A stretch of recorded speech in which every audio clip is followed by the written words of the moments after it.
नमो बुद्धाय। आदरणीय दीपक अंबोरे सर जी ने 1 जून 2021 को जो धम्मदेशना ली थी, जो धम्म टॉक हमें दिया था, उसे हिंदी में अनुवाद करने का प्रयास कर रहे हैं। अंगुत्तर निकाय में the book of fire this term is come. Anguttara निकाय में जो शब्द है धम्म विहारी, धम्म विहारी मतलब वो है जो धम्म में आरूढ़ है या धम्म के मार्ग पर चल रहा है, भगवान बुद्ध के सिखाए हुए मार्ग पर चल रहा है। तो भगवान बुद्ध ने कहा है कि इसमें 5 प्रकार के लोग हैं, 5 प्रकार के लोग अपने प्रैक्टिस में मिलते हैं। तो यह 5 कौन है? तो ये जो 5 प्रकार है वो अपने भारत में ही नहीं बल्कि सारे विश्व में दिखाई देते हैं। सारे विश्व में हमें ये 5 प्रकार मिलते हैं। यह सर जी के खुद के रिफ्लेक्शन है और भगवान बुद्ध के टीचिंग रिफ्लेक्शन भी है। तो इसमें पहले आता है कि जो सिर्फ धम्म की स्टडी करता है, धम्म की पढ़ाई करता है। इस कैटेगरी में बहुत सारे लोग आते हैं जो सुत्त पठन करते रहते हैं, शील का पठन करते रहते हैं, अभिधम्म, ध्यान, प्रवचन, प्रज्ञा का पठन करते रहते हैं। इसमें अगर हम और अच्छे से देखते हैं तो सुत्त पठन में क्या पढ़ेंगे? ज़्यादा से ज़्यादा मच्छिंद निकाय, अंगुत्तर निकाय, दिग्ध निकाय। तो ये जो पढ़ने वाले लोग हैं वह पढ़ते तो है परंतु प्रैक्टिस नहीं करते। इसमें सिर्फ अपने ही नहीं बल्कि बाहर के देशों में भी बहुत जन है जो कि सुत्त पठन को ही ज़्यादा से ज़्यादा महत्व देते हैं। मतलब बहुत सारे सुत्त पठन कर लेते हैं। जैसे मच्छिंद निकाय में 384 या 336 सुत्त है जिनका 3 से 4 बार पठन करते हैं। मतलब वह एकदम याद कर लेते हैं, मेमोराइज्ड करते हैं। और अगर किसी ने उनसे बात की तो वह उन सुत्त को अपना प्रोटेक्शन के जैसे इस्तेमाल करते हैं और भगवान बुद्ध की जो शिक्षा है उसे पूरी तरह से पठन कर लेते हैं। सुत्त मतलब भगवान बुद्ध की शिक्षा है। कुल मिला के 84,000 सुत्त है। उनमें से 80,000 लिखित स्वरूप में है और 4,000 मौखिक स्वरूप में यानी वर्बल फॉर्म में है। तो यह सिर्फ पढ़ना पढ़ना पढ़ना और सिर्फ पढ़ना, परंतु प्रैक्टिस में इसे नहीं लाते हैं। आप कौन सा भी सुत्त लो, महामंगल सुत्त लो या फिर ब्रह्मजल सुत्त लो, कौन सा भी सुत्त लो, परंतु हर एक सुत्त में टीचिंग है जो प्रैक्टिस में आने वाली है। सुत्त तो ये थ्योरी है परंतु उसे प्रैक्टिस में लाना ही मुख्य उद्देश्य है टीचिंग का। ओके, अब साइंस में जाते हैं, साइंस स्ट्रीम में जाते हैं तो हम देखते हैं ना, साइंस में सिर्फ थ्योरी नहीं, साइंस में प्रैक्टिकल भी है, प्रैक्टिस भी है। तो यहाँ ऐसा कुछ भी नहीं होता है, ओनली स्टडी नॉट प्रैक्टिस। तो इसमें क्या होता है कि उनको कंसीड होता है, मतलब उनमें घमंड उत्पन्न होता है। ऐसे बहुत है जिनकी कोई गिनती नहीं है। जैसे कि प्रत्युत्तर समुत्पाद ही सुनते रहेंगे या पढ़ते रहेंगे, प्रत्युत्तर समुत्पाद रट लेंगे, यह वो सब पूरा का पूरा याद कर लेंगे, उसका मतलब भी उन्हें मालूम रहेगा, परंतु उसे प्रैक्टिस में नहीं उतार पाएंगे। इम्पॉसिबल है, क्योंकि जब तक प्रैक्टिस नहीं करेंगे, अपने मन को शांत नहीं करेंगे तो कहाँ से धम्म दिखेगा? बोलना बहुत इजी है परंतु उसे प्रैक्टिस में लाना बहुत महत्वपूर्ण है, बहुत इम्पोर्टेंट है। फिर अभिधम्म की पढ़ाई करते रहेंगे कि अभिधम्म में माइंड एंड मैटर है। मन मतलब combinations of consciousness and matter factor है। इतने कॉन्शियसनेस है, यह सब याद करते रहेंगे परंतु प्रैक्टिस में नहीं आ सकते। बहुत जन होते हैं जो खुद कुछ पूछे बिना ही बताने की कोशिश करते हैं। इट्स बैड हैबिट बट ऐसे लोग करते हैं। तो यहाँ पे एक स्टोरी थी, पोतिल पुत्र। पोटिल जो थे वह भगवान बुद्ध के समय के सीनियर मंक थे। उनको भगवान बुद्ध के सुत्त पूरे के पूरे याद थे। सुत्त विलय, अभिधम्म, यह पूरा इन्हें याद था, क्योंकि अभिधम्म जो था वह सारिपुत्र जी ने बाद में बताया था कि अभिधम्म जो था वह रिकंस्ट्रक्ट यानी पुनर्निर्माण करके संघ में दिया था, संघ के लिए दिया था। सारिपुत्र जी ये अभिधम्म के पुनर्निर्माण करता थे।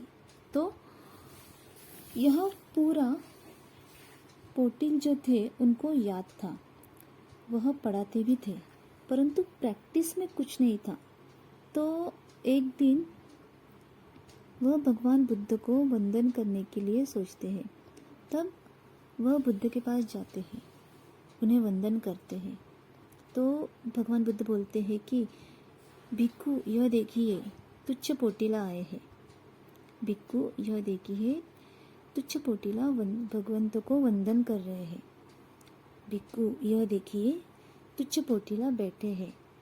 भिक्खु यह देखिए तुच्छ पोटिला जा रहे हैं। तुच्छ मतलब एम्प्टी, मतलब खाली, और पोटिला मतलब बुक, किताब। तुच्छ पोटिला मतलब एम्प्टी बुक यानी खाली किताब। तो भगवान बुद्ध ने इंटेंशनली मतलब जानबूझकर ये कर रहे थे। उन्हें ऑलरेडी यह पता था कि इनकी पारमिता परिपूर्ण हो चुकी है और उन्हें किस प्रकार के टीचिंग की ज़रूरत है। तब उनका मतलब पोटिल जो है उनको ईगो बहुत है और उस वजह से वो वहाँ से निकल जाते हैं और फिर वह सोचते हैं कि भगवान बुद्ध ने ऐसा क्यों कहा है, इसका क्या कारण है। तो इसके विशेष यहाँ था कि तुच्छ पोटिला जो थे इनकी पास्ट की पारमी थी। पिछले जो 7 बुद्ध होके गए उस वक्त भी उन्हें पूरा का पूरा धम्म याद था। तो जो पोटिल थे उन्हें बहुत गुस्सा आता है और इसलिए वो वहाँ से निकलते थे। तो वहाँ पास में ही एक बुद्ध विहार था जहाँ 30 अरहंत रहते थे।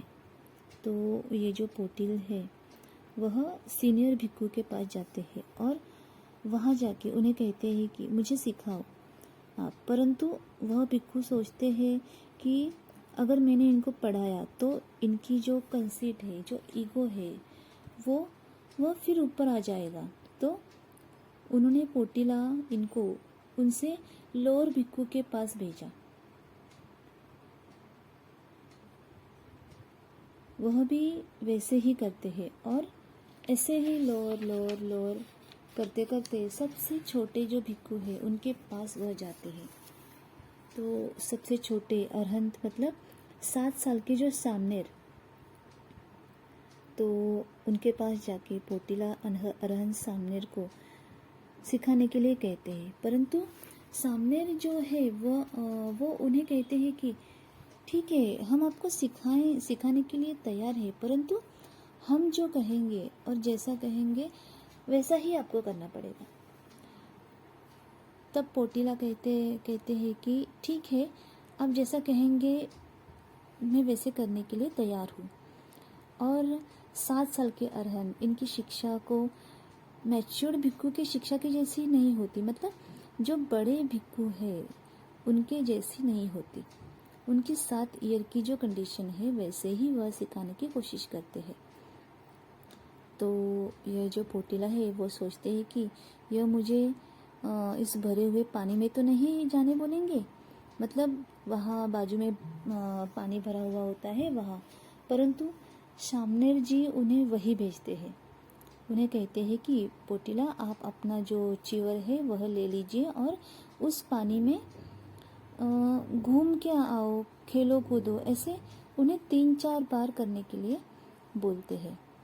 एक्चुअली भिक्खु का जो चीवर है वह वेट नहीं होना चाहिए, वह भीगना नहीं चाहिए, परंतु वह भीग जाता है। इनका घमंड जो रहता है वो थोड़ा कम होता है और वह बोलते हैं कि आप मुझे सिखाओ। तब जो अरहंत होते हैं वह बोलते हैं कि क्या आपको वो टर्माइट माउंट पता है, यानी चींटी का टीला, दीमक का टीला जो होता है वो, तो उस टर्माइट का माउंट है, उसे 6 होल्स है। तो अगर आपको उस माउंट में जो चींटियाँ है उन्हें बाहर लाना है तो आपको क्या करना होगा।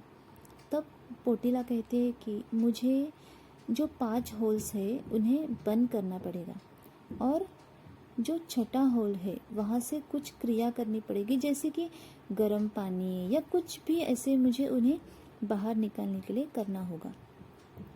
तब वो जो अरहंत है वह कहते हैं कि सेम पोटीला, आपके जो ये 6 इंद्रिय है उनमें से 5 इंद्रियों को आपको माइंडफुलनेस थ्रू उन्हें आपको जागरूक करना होगा, उन्हें माइंडफुलनेस में रखना है। तो इससे क्या होगा कि आपका छठा इंद्रिय है मन, उसके ऊपर हमें अपने आप ध्यान दे सकते हैं। जो छठा इंद्रिय है मन, उसके ऊपर हम अपने आप ध्यान दे सकते हैं। मन की क्रिया से जो दुर्गुण उत्पन्न होते हैं वह आपको डायरेक्ट दिखने लगेंगे। तो पोटीला जो है वह इस प्रकार ध्यान करने लगे और जल्द से जल्द वह अरहंत हो गए। तो यहाँ देखिए आप, सिर्फ पढ़ने से, याद करने से कोई मग्न फल तक नहीं पहुँच सकता, परंतु किताब पढ़ना महत्वपूर्ण है। बट किताब पढ़ना इम्पोर्टेंट है, बट उससे ज़्यादा कुछ फ़र्क पड़ने वाला नहीं है जितना ध्यान से पढ़ने वाला है, मतलब ध्यान साधना से पढ़ने वाला है। तो यह है first type of person. Second type में आता है चैंटिंग ओनली, नो मेडिटेशन। बहुत से जन महामंगलाय सुत्त, कर्णिक मेत्त सुत्त, ऐसे बहुत बड़ी लिस्ट है। तो लोग हैं वो सिर्फ चैंटिंग ही करते हैं। ऐसे लोग थाईलैंड में है, परंतु श्रीलंका में बहुत है। चैंटिंग ठीक है, बट क्या होता है कि ये उनकी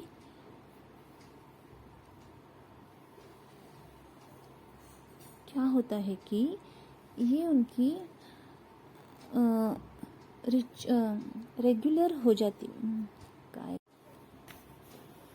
क्या होता है कि ये उनकी परंपरा हो जाती है। नमो तस्स भगवतो अरहतो सम्मा सम्बुद्धस्स, नमो तस्स भगवतो अरहतो सम्मा सम्बुद्धस्स, ऐसे चैंटिंग महत्वपूर्ण है, परंतु जो कुछ हम बोल रहे हैं तो वह सब कुछ प्रैक्टिस है। जैसे कि अगर हम किसी रेस्टोरेंट में जाते हैं तब हम सिर्फ मेनू कार्ड ही बोलते रहते हैं क्या? एक बार हम मेनू कार्ड देखते हैं, पढ़ते हैं, ऑर्डर देते हैं, फिर हम खाते हैं।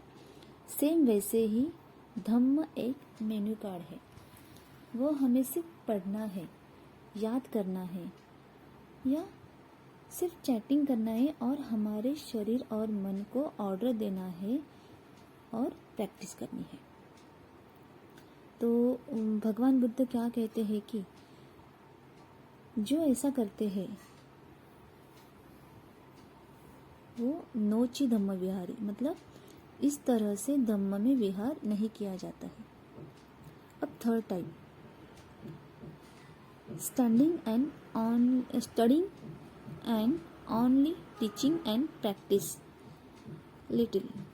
मतलब यहाँ क्या है कि पूरा का पूरा धम्म जो है उसे याद कर लेते हैं, प्रवचन सुनना, सुत्त पठन करना, चैंटिंग करना, कम से कम प्रैक्टिस करना और डायरेक्ट सिखाना चालू करना।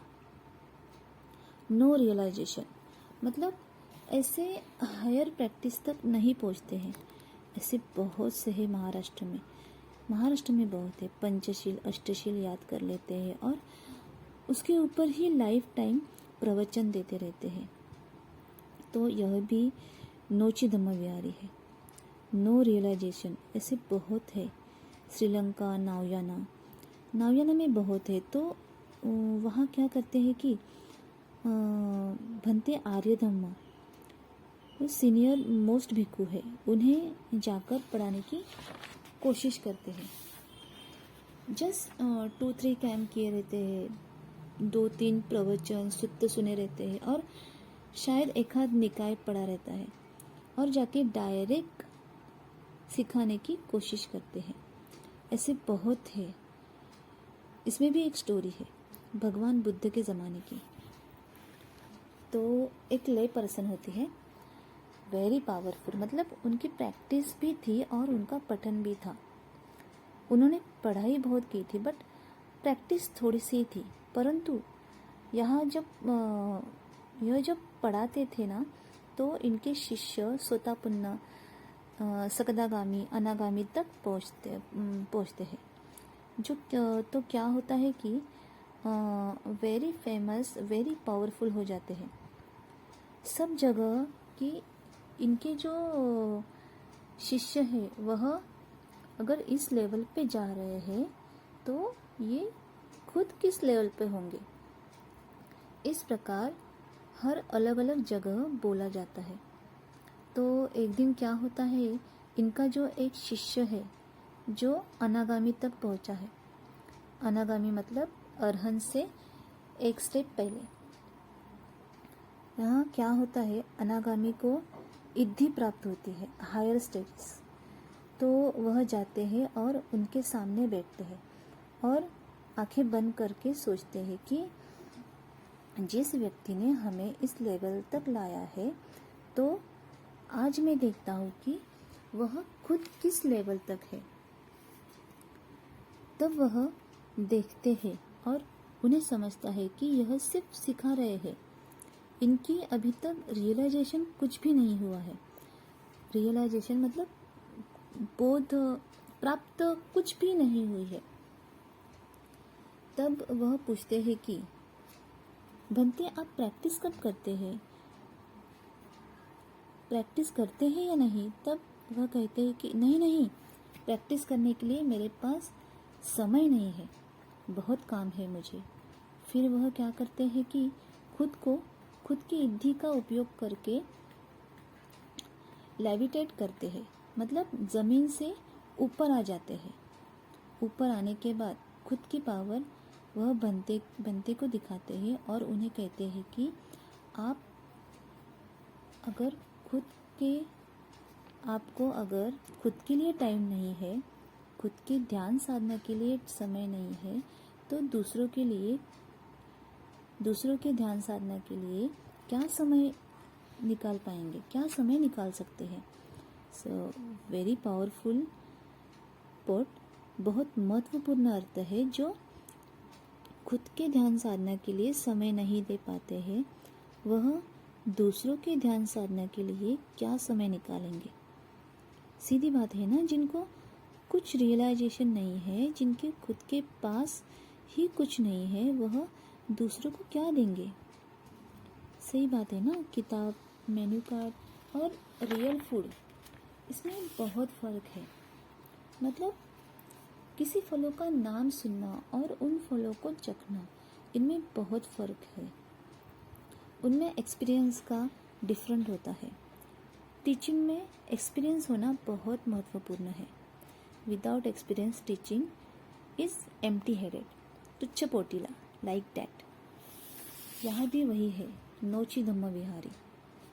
इस प्रकार की व्यक्ति भी धम्म के अनुसार नहीं चलती। 4th टाइप जो है वह अपनी बुद्धिमत्ता के आधार पर विजुलाइज एंड एनालाइज, यानी कल्पना करके उसका विश्लेषण करना। बौद्धिक स्तर पर है कि लोग होते हैं ऐसे जो पढ़ाई करके उसका विश्लेषण करेंगे। ये ऐसा हो सकता है, वैसा हो सकता है, ग्रुप बनाते हैं और उस पर चर्चा करते हैं। चर्चा करना ठीक है, कन्वर्सेशन ठीक है, बट विदाउट प्रैक्टिस कन्वर्सेशन ठीक नहीं। तो यह जो है ये भी नोची धम्म विहारी। 5th टाइप जो है यह सबसे महत्वपूर्ण है। यही असल में धम्म विहारी है। वी आर सॉरी, हम क्षमा चाहते हैं। बहुत सारे जन को बुरा भी लगा होगा, बट इसका आपका भगवान बुद्ध के बहुत सारे प्रवचनों का संदर्भ भी आपको दे सकते हैं। इसमें हम भगवान बुद्ध के बहुत सारे प्रवचनों का संदर्भ भी इसमें हम दे सकते हैं। यह अंगुत्तर निकाय में भगवान बुद्ध की शिक्षा है। अगर आपको बुरा लग रहा है, गुस्सा आ रहा है, तो यह आपका ईगो है। मैं भी किसी को हर्ट हुआ है। अपने लास्ट टाइम के प्रवचन में भी सर जी ने यही कहा था। बट अगर सच्ची बातों से किसी को हर्ट होता है तो ये सच्ची बातों का फॉल्ट नहीं है, ये आपके ईगो का फॉल्ट है। देखिए, टीचिंग एंड रीडिंग, यह दो फैक्टर जो है वह ईगो को उत्पन्न करता है। आदरणीय दीपक सर जी को बंदे जयसारों ने बहुत अच्छे से सिखाया है। बहुत ही सुंदर वाक्यों ने बताया है कि डोंट पुट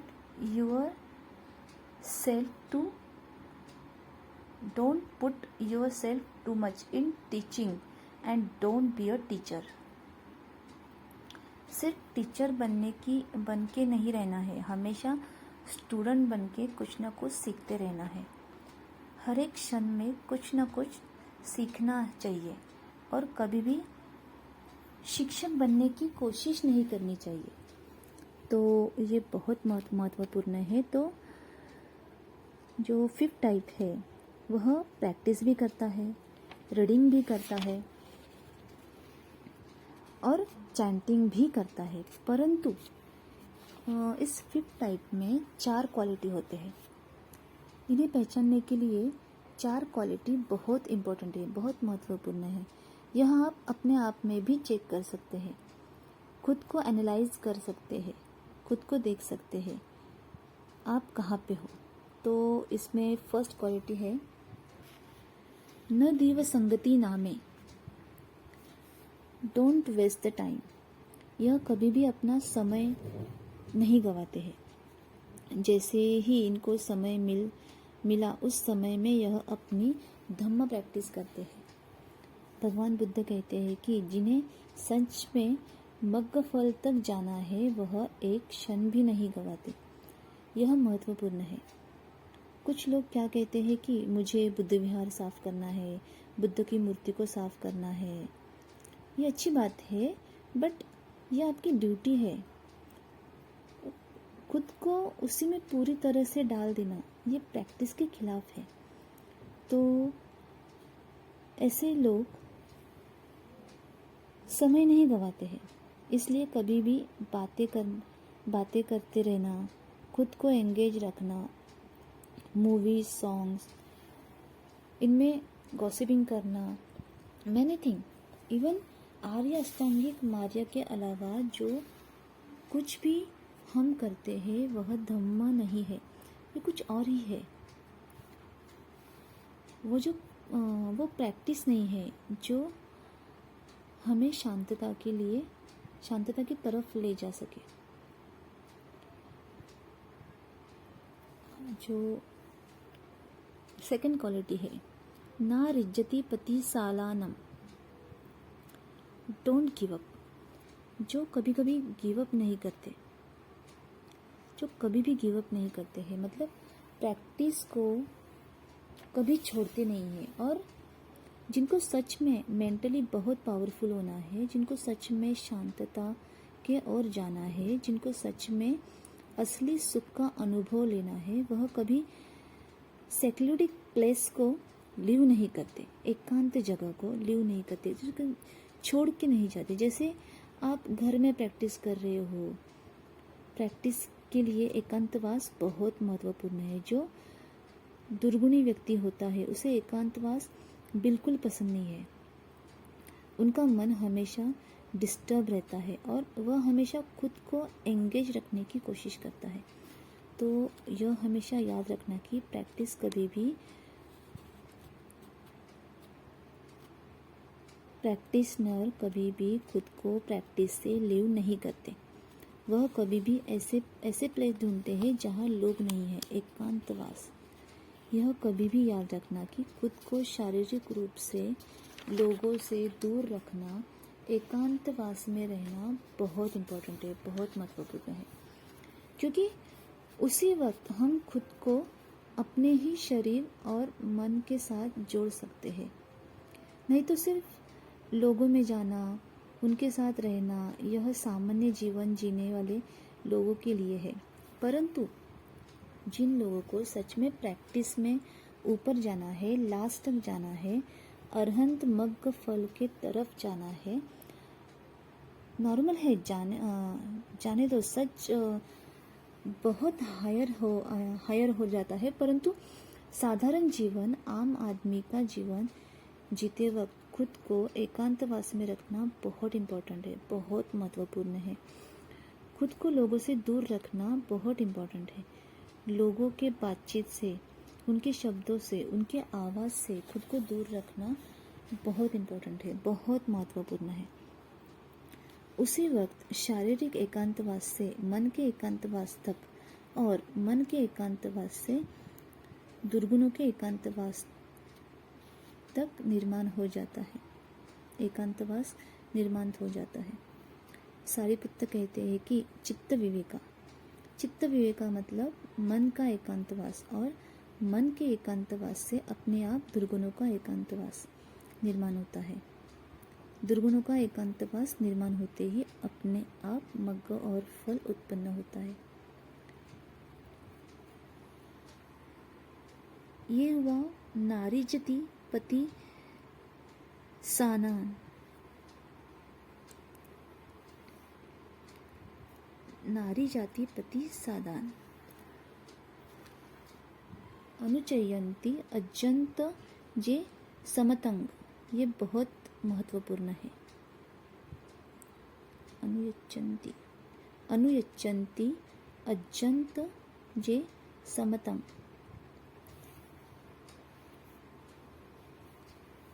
जो थर्ड क्वालिटी है, अनुयच्चन्ति अजंत जे समतंग। समता मतलब मेडिटेशन, जो आप अभी सब कर रहे हैं। पहले खुद के मन को शांत करके, समता क्या करती है, मन को शांत करती है। जो लोग समता करते हैं, काम करते हैं, वह खुद के मन को शांत करने की कोशिश करते हैं। इवन आप इतना भी कर सके तो भगवान बुद्ध कहते हैं कि यह व्यक्ति धम्मविहारी है, यह व्यक्ति प्रज्ञा विकसित करने का प्रयत्न कर रहा है। इवन आपने पंचशील का भी पालन किया तो भी यह इनफ है, परंतु वह लोअर धम्म है, इतना पावरफुल नहीं है। शील पालन करना ठीक है, परंतु शील पालन करने के साथ ध्यान करके खुद को शांत करना और खुद को प्रज्ञा की तरफ ले जाना इज बेस्ट क्वालिटी। धम्म की ये बेस्ट क्वालिटी है। अनुचयंती अजंत समतंग मतलब खुद के मन को शांत करने का प्रयत्न करना। फोर्थ क्वालिटी उत्तरी चयस पन्नाथ अतंग पजानाति। उत्तरी चयस मतलब हायर मीनिंग ऑफ। यहाँ रियल प्रैक्टिशनर होते हैं। हायर प्रैक्टिशनर में लाइट आना, जाना प्राप्त करना, it's okay, it's very good, but वह प्राप्त होने के बाद प्रज्ञा कैसे डेवलप करनी है, ध्यान से प्रज्ञा कैसे उत्पन्न करनी है, यह बहुत इम्पोर्टेंट है, बहुत महत्वपूर्ण है। तो यह व्यक्ति जो होते हैं वह हर एक हादसे को अनिच्च दुःखनात् करके देखने में इनमें ताकत होती है। इनका खुद का धम्म होता है। यह व्यक्ति जब रिफ्लेक्ट करता है, मतलब यह व्यक्ति जब कोई धम्म बताता है, तब भगवान बुद्ध के शिक्षा के धम्म के अलावा भी खुद का भी धम्म होता है। क्योंकि ऐसा व्यक्ति जो